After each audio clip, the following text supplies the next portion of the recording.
महाराष्ट्र राज्य के नांदेड़ ग्राम के निकट रायपुर इलाके में आज भी खून की प्यासी डायनों का बसेरा है।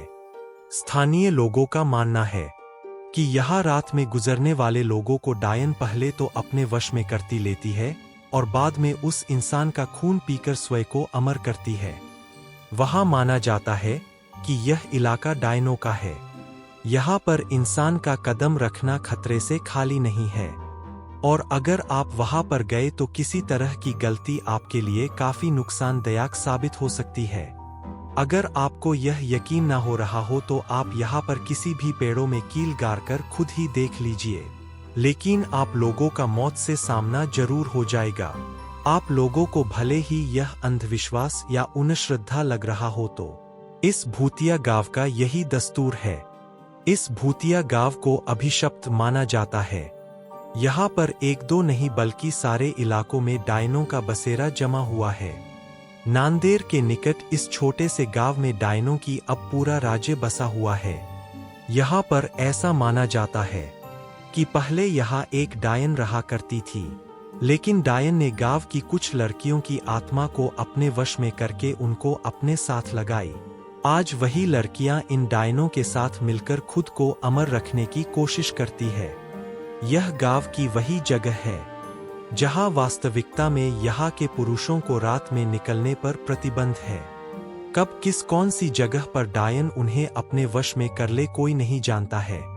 अभी तक यहाँ पर कुल 42 ऐसे मामले आ चुके हैं जिनमें से पुरुष लापता हो गए, लेकिन उनका अभी तक कोई अतापता नहीं चला है। यही माना जाता है कि डायन उन पुरुषों को मार दिया होगा। रायपुर में पेड़ों को काटने पर भी प्रतिबंध लगाई गई है। यहाँ पेड़ों के ऊपर डायनों के रहने की बात बताई जाती है। एक बार एक पेड़ काटने पर गांव के एक मनुष्य की मौत हो गई थी। तब से ही माना जाता है कि डायन का पेड़ काटने पर ही उसकी मौत हुई। यहाँ पर एक टूटी हुई हवेली के अंदर एक छोटी सी कोठरी है जिसमें कोई भी नहीं आता जाता है और माना जाता है कि इस अंधेरी कोठरी में जो भी गया वो वापस कभी लौटकर नहीं आया है। 16 लोगों की मौत की गवाह इस भूतिया कोठरी को यहाँ के प्रशासन ने भी सील कर दिया है। डायनों को अपने वश में करने के लिए यहाँ पर कई तांत्रिकों ने अपनी पूरी शक्ति लगा दी, लेकिन इस बीच 5 से 6 तांत्रिकों को भी मौत हो गई, जिसके बाद तांत्रिक भी यहाँ की डायनों को अपने वश में करने से घबराने लगे।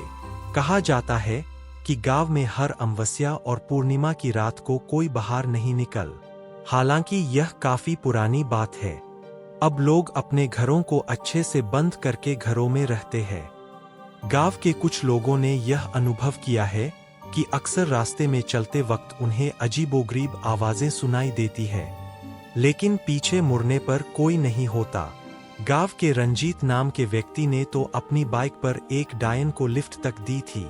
काफी लंबा रास्ता तय करने के बाद उसे एहसास हुआ कि उसके पीछे कोई बैठा हुआ है, पर उसने जब पीछे मुड़कर देखा तो कोई नहीं था। रायपुर के लोगों का मानना है कि यहाँ कई साल पहले एक खूबसूरत महिला के साथ गांव के कुछ लोगों ने बलात्कार किया था। उसे बंदी बनाकर रख लिया और बाद में उस महिला की बेरहमी से हत्या कर दी। इसके बाद वही डायन बनकर यहाँ अपना बदला पूरा करती है।